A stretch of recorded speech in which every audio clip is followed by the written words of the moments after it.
मद बिक्री बंद लगी अटा भिड़ले महिला। सुवर्णपुर जिला बीर महाराजपुर थाना बारझुला गाँव में बेआईन देशी मद बिक्री अभियोग करी जिलापाल द्वारस्थ होइछन ई गाँवर महिला माने।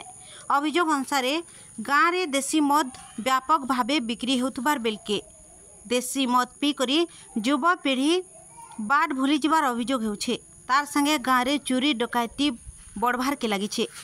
एंता कि मद पी करी गाँव में असामाजिक काम बढ़वार संगे संगे घरे घरे कली हेबार गुटे सबुदिनिया घटना पलटिछे। इहादे गाँव में महिला माने निजके सुरक्षित न भावुथबार अभियोग करी जिलापाल को गुटे दाबी पत्र देछन।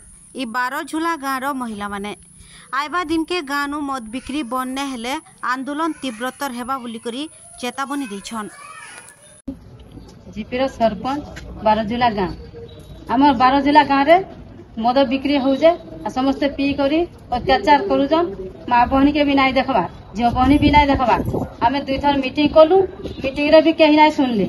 से लगी माँ माने समस्ते मिसिकी कलेक्टर ऑफिस को आसीजु और आम दाबी केंती पूरण हो एतिकी मुई चाहूँ। जदि ना हेबा आमे ताके रास्ता करू। मन्ना सुस्मिता दी। ब्यूरो रिपोर्ट बिगुल टीवी।